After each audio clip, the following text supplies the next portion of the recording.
Hi again, it's me, Cinnamon. I'm a 23-year-old working a corporate job who loves all things personal finance. And today I'm going to do something a little bit different and go through my coastFIRE journey with you guys. So it's hard to be in the personal finance community and not stumble upon the concept of FIRE. FIRE stands for Financial Independence Retire Early. And I never really resonated with the idea of FIRE because I don't plan to retire early. At least that's what I'm saying, early into my career. My plans may change, but what I do resonate with is coastFIRE. coastFIRE is when you have enough in your retirement accounts that without any additional contributions, your net worth will grow to support retirement at a traditional retirement age. That's the definition here given by walletburst, and walletburst makes the coastFIRE calculator I just usually gravitate towards. I like to play around with it and see how close I am to coastFIRE, how changing my numbers changes things. And today I wanted to do that with you guys on YouTube. So, yeah, let's just get right into it. So, for current age, I'm turning 23 this year, so I just will use 23. And for retirement age, I'm actually going to use 65. I don't know, but when I was growing up, retirement was 65. I know they really, I guess I'm still growing up, but they did recently change it to 67, and I wish that like made bigger news because that is such a massive change to me. But for me, I'm still considering 65 my goal. And for annual spending in retirement, they have it defaulted to $30,000, which I do not get at all. Like, I don't know how I can spend only $30,000 a year. That alone is almost just my rent. So, yeah, I'm really confused where they're getting this number from. If you watch my annual planning videos and my budget videos, you'll know that in 2023, I gave myself $60,000 for my personal expenses this year, which will cover my monthly expenses like my rent, my groceries, and also my irregular expenses like any high ticket items I want to get for myself, any travel I might need to do, stuff like that. So I try to give myself a $60,000 budget for that, and that is after tax. So hopefully in retirement I can hit 60,000 after tax, just given the way I'm spreading things out into tax advantage accounts. But I will play with this number a bit, but let's just start with 60,000 now. Current invested assets, I will take you into the personal capital, also known now as Empower dashboard, to show you what my current invested assets are. But before I get to that, I'll do monthly contributions. So again, if you watch my annual planning videos or my budget videos, you'll see I try to save about $60,000 a year in investments, and that comes out to $5,000 a month. Now, what I see is that just making that change has drastically changed the projections. I'm surprised that if I just contributed $500 a month, I wouldn't be able to have enough retirement savings by retirement age because I feel like I am starting kind of on the early side, and I always do see these short videos by like Wall Street Journal or CNBC that says, oh, if you start investing when you're 20 and put $200 a month, $100 a month, you'll hit like $1 million by the time you're 65. But here, with $500 a month, I am going to hit just a little over $1 million, yes.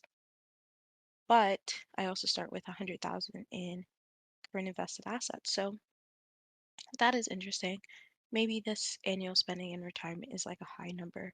I am curious to see what other people think their annual spending in retirement will be. I know this is not even going to be accurate because my life will change so much that this is probably going to go up. But right now, I'm just playing around with this. So yeah, let's just put this back to $5,000 a month, which follows what I've been doing for 2023. And I will leave all of these things the same because I have no basis for changing any of these numbers. 7% is like the historical growth when like averaged out of over hundreds of years for the stock market. So I'll just leave it there. Inflation, we've seen like a massive period of inflation, but 3% is like the target that the government shoots for, across hundreds of years as well. The safe withdrawal rate at 4%, I think they've done like Monte Carlo simulations that show if you do have this withdrawal rate, in 99% of cases, you do not end up like running out of money no matter how the market is doing. So, yeah, I will just leave all of these numbers alone for now. So, assuming I have $100,000 in current invested assets, I would need 4 more years to coastFIRE. The year I'm turning 27, I would be able to coastFIRE with a net worth of $337,928. At 27, I could decide to use this $5,000 a month that I was putting into investments on anything else, and I would still be able to retire with $1.5 million. So that is really, really interesting to me. And that's why I really, really like the concept of coastFIRE, because with coastFIRE, I can strategically pick different times in my life to be less aggressive about investing. Another interesting number here is that to coastFIRE at my current age, I would need $288,862. And that means if I got a windfall of $188,862, I would also be done. So these are just really interesting things to have in mind. Now let me use some more of my real numbers for current invested assets. And so let's go to the dashboard. So let's go through all of my assets and liabilities to get my net worth. So my first asset is just the cash in my checking account. I recently got paid. I usually don't keep my checking account this high. And that is at $5,198.36. I also have another cash asset being my savings account that is at $48,566.76. This number is a bit deceiving in some ways because it does have savings for large ticket items that I haven't bought yet. So if you watch my budgeting videos, you know now about $12,000 of this is for my surgery fund. Right now, that is part of my net worth. But once I do pay for that, I will drop in net worth $12,000, which, some people don't mind seeing that visual drop. But for me, it's like easier to just consider that $12,000 I never had since it's earmarked for something. But most of this is my emergency fund and some money that I haven't yet transferred to my investing account that I will at a later date. Next, my invested assets. So, oh yeah, and the total cash I have is $53,765.12. And what's important to know here again is I don't really make a big distinction between cash and investments for me because in my savings account, I am getting a 5% APY right now. So to me, that is like a good investment account in a way too. So next for my investments that are like in traditional vesting accounts. The first is my 401k where I have $63,256.71. I was able to open a 401k when I was turning 21, so in 2021, through an internship I had. And I was really surprised by that. Like, I don't know many companies or that companies even let interns open 401ks, but it was awesome because I already had a lot of cash um, before that internship since I was able to save a lot of money during COVID, just like not paying for. I got a scholarship that would pay for my room and board for school, but because school was online and I was not living on campus, I just got to pocket that money. So that's why I was able to build some savings over COVID and also the stimulus checks. Like I didn't really have things to spend them on, so I was able to save that. And so when I was doing my internship, I decided to let all of the money I was making just go into my 401k. Well, they didn't actually let me allocate 100% of it. I think I only got to allocate like 90% of it or something like that. I don't remember the exact percentage. Um, yeah, it must have been more than 90%. But I got to allocate that to my 401k. And then I just decided to live off the savings I had built up during COVID. And my expenses were super low at that time anyway, so it wasn't even like I dipped into that savings that much for the 3 months I was interning. During those 3 months, I was able to put about 6,000.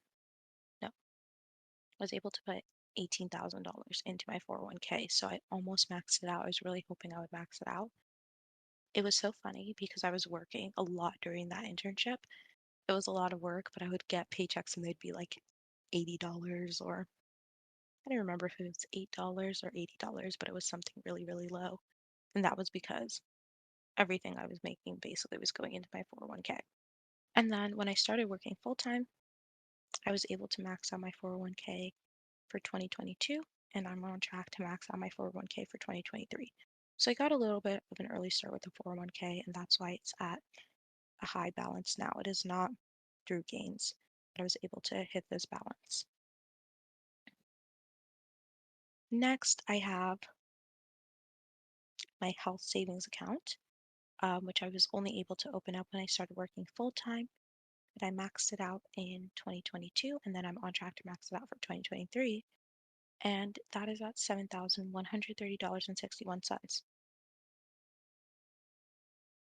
Next, I have my own, just like individual, not tied through work or anything, investment account. It isn't tax advantage in any way, and that is at $53,679.31. I knew I'd be able to invest more money than I could put into my 401k, HSA, and Roth IRA accounts.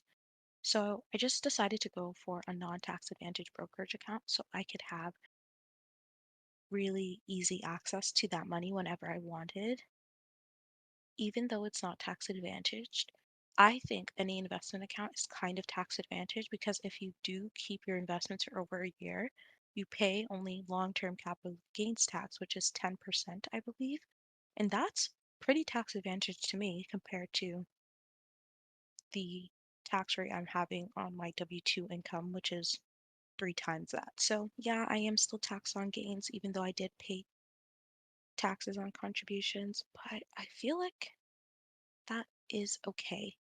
I am considering doing like the after tax 401k, which we have access to, but I won't do it if it only lets me invest into like target date funds, which is the same, which is what my 401k does now, because I would want to have a little bit more of a creative portfolio than that. Finally, my favorite account of all is my Roth IRA, and that has $25,898.18. And I was able to start this account on my own in college. Everyone, anyone is able to, start it on their own whenever. And this account was kind of my awakening into personal finance. And I was learning a lot, and I was just like, I don't know where to put my money. And I learned about the Roth IRA, and everything about it is aligned with what I want, especially because you get to withdraw your contributions without any penalty, which you cannot do for your 401k. No, I said contributions, not earnings. So that's just the money I put into it. And I used it just as a savings account. I had it just like in cash, not invested in anything for a while. I was able to max it out for 2020, 2021, 2022, and 2023. So that is why it's at its current balance now. Again, most of this is not through gains. I actually didn't invest anything, any of the cash in it until 2023 because I was scared of investing. So yeah, I kind of regret that a little bit, but it's okay. And I guess I have another investment account, which is my traditional IRA, and I just use this for doing a backdoor Roth IRA or Roth conversion when I do want to contribute to my Roth IRA now because I'm over the income limit. Okay, so that is all for my assets, and that I have only one liability right now, which is my credit card, and that is currently at $1,052.84. It's just a personal credit card. I just put all my transactions on it to get whatever little cash back I can and pay it off before I accrue any interest. With that, I have a grand total net worth of $202,674.08. And I do just like to keep track of how much of this is coming from contributions versus gains, interestingly enough, of my total like assets, only $6,610.80 is coming from gains in the market. I don't know why. I have just been the worst with investing. I feel like I've invested at peak times and whatever. I'm trying to get more into dollar cost averaging every month now. Even though that takes a little bit of work. I know people like to like automate everything, but I don't do that because if you watch my budget videos, I like to like really make sure things are moving in an exact specific way, which is why I really like YNAB. So it just is easier for me to do it on my own versus like, oh, I automated this thing this month and oops, I actually need extra cash because I wanted to put it into this other thing. Like I never want to have to worry about that. So I stick away from the automation. But yeah, I guess I pay the price for that. And so, just for simplicity's sake and to get back to coastFIRE, let's see how putting my current net worth, which I'll just round down to $200,000, affects my coastFIRE.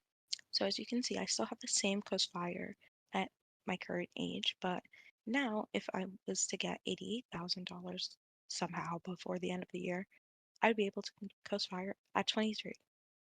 So that is not going to happen. But what has changed a lot is the timeline for my coastFIRE.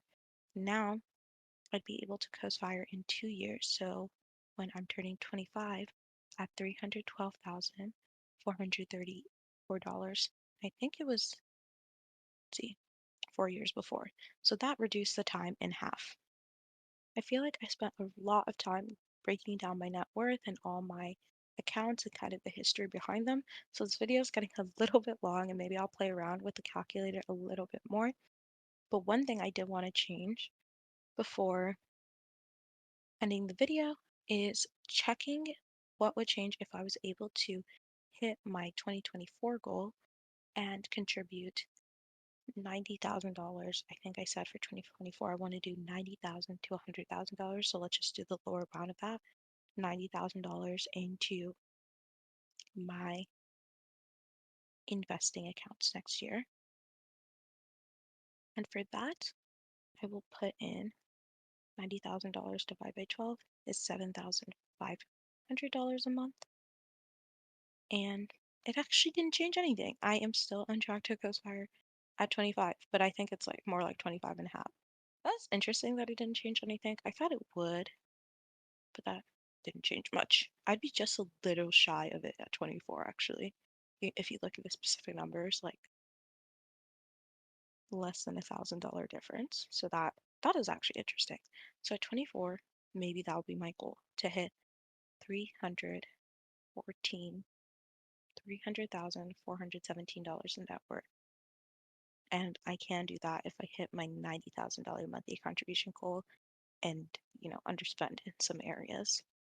One thing I also like about this calculator is that it shows you how your net worth can grow if you choose to not coast at a certain point.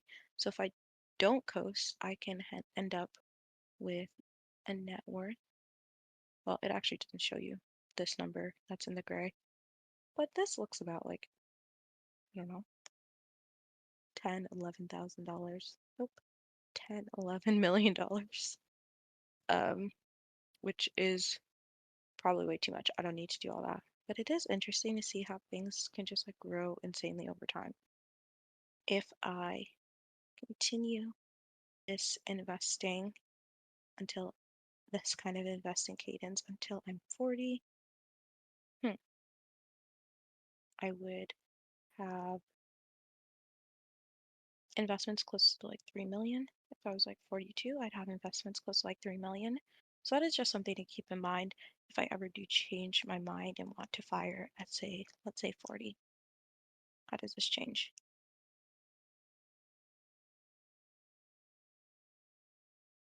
This is a weird one. So if I want to retire at 40 at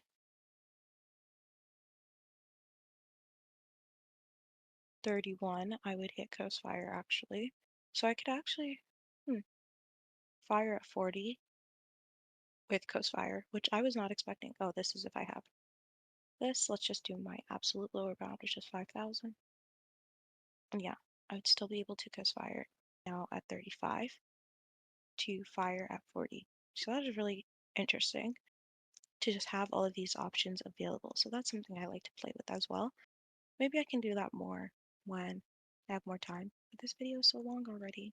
Now, another thing though I want to consider is that I may not want to just stick to 600 or $60,000 a year. If I was 40, especially, I'd probably have higher expenses. I might have a family, want to pay for more conveniences. I currently have roommates. I might want to live alone or, live with a partner, which I think would still end up being more expensive than having roommates. So now if I want to increase my annual spending in retirement, I feel like this is one of the things that just changes the math so much. Let's see if I go to my new minimum of $7,500. Can I ever fire at 40? So it looks like I would be able to. This is kind of hard to read. It looks like I would be able to coastFIRE at 40 exactly in this case. So there would be no coastFIRE. It would just be fire at that point. If I do my $90 annual contribution, I wish they did let you just put an annual number because I have different ways I'm getting paid. I don't get paid the same amount every month. I get some restricted stock units paid out to me. Something that hasn't come up in my budget videos is that sometime this year I got paid out like $7,000 in restricted stock units, and that went into my individual investment account. And so that is why I don't like to think of things monthly. I just look at the annual picture, but it's fine to just divide it by 12 and get the monthly number. But that is interesting. Okay, now my true, like, ideal annual spending in retirement would be $120,000. Here, I couldn't do it by 40, given this number here. But again, I'm still early into my career. I expect my salary to go up. I expect my monthly contribution to go up. My annual spending will also go up. So I'm not sure. There's so many more factors that go into like how things will work out. And I do want more long-term planning solution. There is a YouTuber named, let me get the exact name, The Finance Scribble, who has a really good Google Sheet that lets you plan for things changing in your life. Like theoretically, even when I get a higher income, I could have way higher expenses. I mean, I save less monthly than I do now. So I can't take this number for granted. And I would like to have more detailed planning on how this monthly contribution number could change. So what I would like to just keep everything back to everything being simple is this case where I just know, at least for next year, I should be able to hit coastFIRE for 2024. And once I hit coastFIRE for 2024, I will think about more so how I might want to change my career. Will I want to take a more bold direction that might be a lower paying opportunity? Will I want to take more time off? Just like things to consider. I know for sure, probably when I hit coastFIRE, I know for sure, probably. So I guess I don't know for sure that when I hit coastFIRE, I'd probably want to free up my income to help my family more. Things like that are just what I'm considering. So it's really exciting to think by 2024 I could hit coastFIRE and start to think about growing my net worth in more creative ways since I'm not going to be so focused on just the retirement angle. Anyway, thank you for planning with me. Let me know if you want to see more of this like coastFIRE journey stuff. If you want me to make more videos about this, I would really like to make a video going through my net worth like over a bunch of years before YNAB or before Mint shuts down. So let me know if that's interesting. Kind of did it already. Let me know. And let's hoping that in 2024 I see more growth in my investment accounts. That'd be awesome. Okay, have a nice day, guys.